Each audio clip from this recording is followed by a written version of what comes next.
ರಾಜ್ಯದಲ್ಲಿ ಹೆಚ್ಚಾಯಿತು micro finance ಹಾವಳಿ. ಮೈಕ್ರೋ ಫಿನಾನ್ಸ್ ಕಾಟವನ್ನ ಸಹಿಸದೆ ಸಿಎಂ ಸಿದ್ದರಾಮಯ್ಯಗೆ ಮಾಂಗಲ್ಯ ಸರವನ್ನ ರವಾನೆ ಮಾಡಿದ್ದಾರೆ. ಹಾವೇರಿಯ ಮಹಿಳೆಯರಿಂದ ಮಾಂಗಲ್ಯ ಸರ ರವಾನೆಯಾಗಿದೆ. ನಮ್ಮ ಮಾಂಗಲ್ಯವನ್ನ ಉಳಿಸಿ ಅಂತ ಮನವಿ ಮಾಡಿದ್ದಾರೆ ಮಹಿಳೆಯರು. ಹಾವೇರಿಯ ಮಹಿಳೆಯರಿಂದ ಮಾಂಗಲ್ಯ ಉಳಿಸಿ ಅಭಿಯಾನವನ್ನ ಕೈಗೊಂಡಿದ್ದಾರೆ. ಪೋಸ್ಟ್ ಮೂಲಕ ಮಾಂಗಲ್ಯ ಸರವನ್ನ ರವಾನಿಸಿದ್ದಾರೆ ಮಹಿಳೆಯರು.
ಅವ್ರೇನಾದ್ರೂ ತಪ್ಪು ಮಾಡಿದ್ರೆ ಗೈಡ್ಲೈನ್ಸ್ ಮಾಡಿದ್ರೆ ಅವ್ರನ್ನ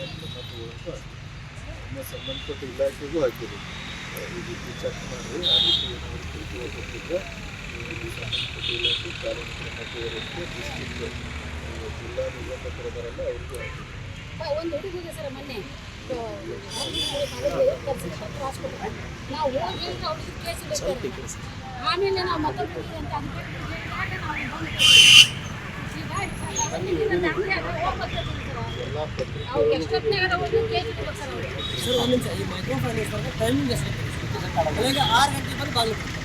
ಇಲ್ಲ ಅದೇ ಗೈಡ್ಲೈನ್ಸ್ ಪ್ರಕಾರ ಅವ್ರು ಸಾಲ ಕೊಡೋದು ಅದರ ಪ್ರಕಾರನ ಅವ್ರು ವಸೂಲಾತಿ ಮಾಡೋದು ಅಂತ ಹೇಳಿದ್ದಾರೆ. ಅವ್ರೇನಾದ್ರು ತಪ್ಪು ಮಾಡಿದ್ರೆ ಗೈಡ್ಲೈನ್ಸ್ ಕ್ರಮ ತಗೊಳ್ತಾರೆ.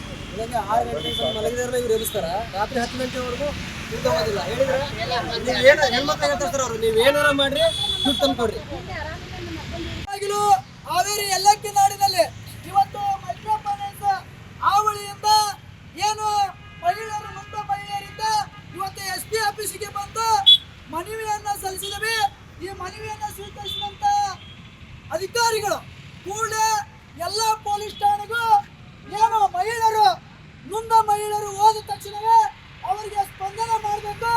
ಅವರಿಗೆ ಏನು ಅಲ್ಲಿ ಕಷ್ಟ ಸುಖ ದುಃಖಗಳನ್ನ ವಿಚಾರಣೆ ಮಾಡಿ ಅವರಿಗೆ ನ್ಯಾಯವನ್ನ ಒದಗಿಸಿಕೊಡ್ಬೇಕಂತ ಹೇಳಿ ಇವತ್ತು ಮಾಂಗಲ್ಯ ಸರ ಮತ್ತು ಏನು ಮನವಿ ಕಾಪಿ ಮೆಮೊರಮ್ ಅನ್ನ ಕೊಟ್ಟಿದ್ದೇವೆ. ಏನು ಮಾಂಗಲ್ಯ ಉಳಿಸಿ ಮೈಕ್ರೋ ಫೈನಾನ್ಸ್ ಹಾವಳಿಯನ್ನ ತಪ್ಪಿಸಿ ಎಂಬ ಏನೇ ಬರಲಿ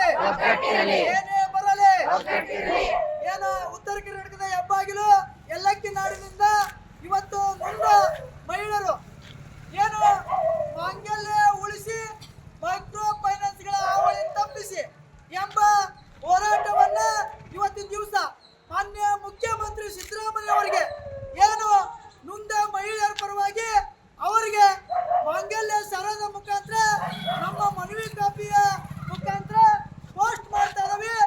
ಈ ಪೋಸ್ಟ್ ಮುಗಿದ ತಕ್ಷಣವೇ ಏನು ನೊಂದ ಮಹಿಳೆಯರ ಪರವಾಗಿ ಮಾನ್ಯ ಮುಖ್ಯಮಂತ್ರಿ ಸಿದ್ದರಾಮಯ್ಯನವರು ತಾವುಗಳು ಏನು ಮೈಕ್ರೋ ಫೈನಾನ್ಸ್ಗಳು ಕಿರುಕುಳ ಕೊಡ್ತಾ ಇದಾವೋ ಈಗಾಗಲೇ ಕರ್ನಾಟಕದಾದ್ಯಂತ ಏನು ಸಾವು ನೋವಿನ ನಡುವೆ ಇವತ್ತು ಮನೆ ಮಠಗಳನ್ನ ಬಿಟ್ಟು ಹೋಗಿದಂತ ಮಹಿಳೆಯರನ್ನ ರಕ್ಷಣೆ ಮಾಡುವಂತ ವ್ಯವಸ್ಥೆಯಲ್ಲಿ ಸರ್ಕಾರ ಮುಂದಾಗಬೇಕಂತ ಹೇಳಿ ಇವತ್ತು ಮಾಂಗಲ್ಯವನ್ನ ಇದ್ರೊಳಗೆ ಇಟ್ಟು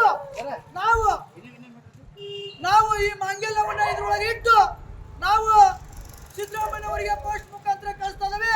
ದಯಮಾಡಿ ಸಿದ್ದರಾಮಯ್ಯನವರು ಕೂಡಲೇ ಅವರ ಮೇಲೆ ಕಾನೂನು ರೀತಿ ಕ್ರಮ ಕೈಗೊಳ್ಳಬೇಕಂತ ಈ ಮೂಲಕ ಮನವಿ ಮಾಡಿಕೊಳ್ತಾ ಇದ್ದಾರೆ. ಮೈಕ್ರೋ ಫಿನಾನ್ಸ್ ನಡೆಸುವವರ ಮೇಲೆ ಕಾನೂನು ಕ್ರಮ ಅಂತ ಸಿಎಂ ಸಿದ್ದರಾಮಯ್ಯನವರು ಹೇಳಿದ್ರು. ಸಿಎಂ ಹೇಳಿಕೆಯ ಬೆನ್ನಲ್ಲೇ ಮಾಂಗಲ್ಯ ಸರವನ್ನ ರವಾನಿಸಿದ್ದಾರೆ ಮಹಿಳೆಯರು. ಕಳೆದ ವಾರ ಫಿನಾನ್ಸ್ನವರ ಕಾಟಕ್ಕೆ ರಾಮನಗರದಲ್ಲಿ ಆತ್ಮಹತ್ಯೆಯನ್ನ ಮಾಡಿಕೊಂಡಿದ್ದಂತಹ ಮಹಿಳೆ. ನಿನ್ನೆ ಚನ್ನಪಟ್ಟಣದಲ್ಲಿ 50 ವರ್ಷದ ಮಹಿಳೆ ಲೀಲಾವತಿ ಸಾವನ್ನಪ್ಪಿದ್ರು. ಇತ್ತ ಕೊಡಗಿನಲ್ಲಿ ಊರನ್ನೇ ತೊರೆದಿದ್ದಾರಂತೆ ಒಂದು ಕುಟುಂಬ. ಸದ್ಯ ರಾಜ್ಯದಲ್ಲಿ ಖಾಸಗಿ ಫಿನಾನ್ಸ್ ಕಂಪನಿ ಸಿಬ್ಬಂದಿಯವರ ದೌರ್ಜನ್ಯಕ್ಕೆ ಬ್ರೇಕ್ ಬೀಳುವಂತ ಯಾವುದೇ ಲಕ್ಷಣಗಳು ಕೂಡ ಕಾಣಿಸ್ತಾ ಇಲ್ಲ. ಸಿಎಂ ಸಿದ್ದರಾಮಯ್ಯನವರೇ ಸೂಚನೆಯನ್ನ ಕೊಟ್ಟಿದ್ರು ಕೂಡ ಕ್ಯಾರೇ ಅಂತ ಇಲ್ಲ ಮೈಕ್ರೋ ಫಿನಾನ್ಸ್ ಕಂಪನಿಗಳು. ಸಾಲವನ್ನ ಮರುಪಾವತಿ ಮಾಡಲು ಸ್ವಲ್ಪ ವಿಳಂಬ ಆದ್ರೂ ಕೂಡ ಬಡ ಕುಟುಂಬಗಳ ಮೇಲೆ ಫಿನಾನ್ಸ್ ಸಿಬ್ಬಂದಿ ಮುಗಿ ಬೀಳ್ತಿದ್ದಾರೆ. ಅವಾಚ್ಯ ಶಬ್ದಗಳಿಂದ ಅವರನ್ನ ನಿಂದಿಸಿ ಅವಮಾನ ಮಾಡಿ ಈ ರೀತಿಯಾಗಿ ನಡೆಸ್ಕೊಳ್ತಾ ಇದ್ದಾರೆ. ಸಾಲ ಪಡೆಯುವವರು ಫಿನಾನ್ಸ್ ಸಿಬ್ಬಂದಿಯ ಟಾರ್ಚರ್ ಅನ್ನ ತಡೆಯೋಕಾಗದೆ ಮರ್ಯಾದೆಗೆ ಅಂಜಿ ಊರನ್ನೇ ಬಿಡುವಂತ ಪರಿಸ್ಥಿತಿ ರಾಜ್ಯದಲ್ಲಿ ಉದ್ಭವ ಆಗಿಬಿಟ್ಟಿದೆ. ನಿಜಕ್ಕೂ ಕೂಡ ಇದು ಎಂತ ಬೇಸರದ ಸಂಗತಿ ನೋಡಿ. ಸ್ವತಃ ಸಿಎಂ ಸಿದ್ದರಾಮಯ್ಯನವರೇ ಎಚ್ಚರಿಕೆಯನ್ನ ಕೊಟ್ಟಿದ್ರು ಕೂಡ ಸಿಎಂ ಮಾತಿಗೂ ಕೂಡ ಕ್ಯಾರೆ ಅಂತ ಇಲ್ಲ. ಇನ್ನು ಮೈಕ್ರೋ ಫಿನಾನ್ಸ್ ನಡೆಸುವವರ ಮೇಲೆ ಕಾನೂನು ಕ್ರಮ ಅಂತ ಸಿಎಂ ಹೇಳಿದ್ರು. ಸಿಎಂ ಹೇಳಿಕೆಯ ಬೆನ್ನಲ್ಲೇ ಮಾಂಗಲ್ಯ ಸರವನ್ನ ರವಾನಿಸುತ್ತಿದ್ದಾರೆ ಮಹಿಳೆಯರು. ಅಂದ್ರೆ ಪೋಸ್ಟ್ ಮೂಲಕವಾಗಿ ಮಾಂಗಲ್ಯ ಸರವನ್ನ ಸಿಎಂ ಸಿದ್ದರಾಮಯ್ಯನವರಿಗೆ ಕಳಿಸ್ತಿದ್ದಾರೆ. ಈಗ ಮಹಿಳೆಯರು ಹಾವೇರಿಯ ಮಹಿಳೆಯರಿಂದ ಮಾಂಗಲ್ಯವನ್ನ ಉಳಿಸಿ ಅನ್ನುವಂತಹ ಅಭಿಯಾನವನ್ನ ಕೈಗೊಂಡಿದ್ದಾರೆ. ಮೈಕ್ರೋ ಫಿನಾನ್ಸ್ ನಡೆಸುವವರ ಮೇಲೆ ಕಾನೂನು ಕ್ರಮ ಆಗುತ್ತೆ ಅನ್ನೋದಾಗಿ ಸಿದ್ದರಾಮಯ್ಯನವರು ಹೇಳಿದ್ರು. ಸಿದ್ದರಾಮಯ್ಯನವರ ಹೇಳಿಕೆಯ ಬೆನ್ನಲ್ಲೇ ಸರವನ್ನ ರವಾನಿಸುತ್ತಿದ್ದಾರೆ ಮಹಿಳೆಯರು. ಯಾಕಂದ್ರೆ ಕಳೆದ ವಾರ ಫಿನಾನ್ಸ್ನವರ ಕಾಟಕ್ಕೆ ರಾಮನಗರದಲ್ಲಿ ಮಹಿಳೆಯೋರ್ವರು ಆತ್ಮಹತ್ಯೆಯನ್ನ ಮಾಡಿಕೊಂಡಿದ್ರು. ನಿನ್ನೆ ಚನ್ನಪಟ್ಟಣದಲ್ಲಿ 50 ವರ್ಷದ ಮಹಿಳೆ ಲೀಲಾವತಿ ಸಾವನ್ನಪ್ಪಿದ್ರು.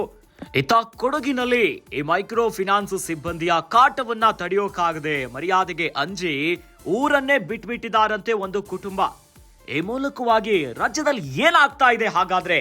ಇವರೆಲ್ಲರ ಈ ಆಟಗಳಿಗೆ ಬ್ರೇಕ್ ಹಾಕೋದಕ್ಕೆ ಆಗ್ತಾನೆ ಇಲ್ವಾ? ಸದ್ಯ ಸಿಎಂ ಸಿದ್ದರಾಮಯ್ಯನವರು ಯಾವ ಕ್ರಮಕ್ಕೆ ಮುಂದಾಗ್ತಾರೆ? ಸಾಲು ಪ್ರಕರಣಗಳೀಗ ವರದಿ ಆಗ್ತಾನೆ ಇದೆ. ಹೀಗಾಗಿ ಮೈಕ್ರೋ ಫಿನಾನ್ಸ್ ಸಿಬ್ಬಂದಿಯ ಅಕ್ರಮದ ಆಟಗಳಿಗೆ ಯಾವ ರೀತಿಯಾಗಿ ಸರ್ಕಾರ ಬ್ರೇಕ್ ಹಾಕುತ್ತೆ ಅನ್ನೋದನ್ನ ಕಾದು ನೋಡಬೇಕು.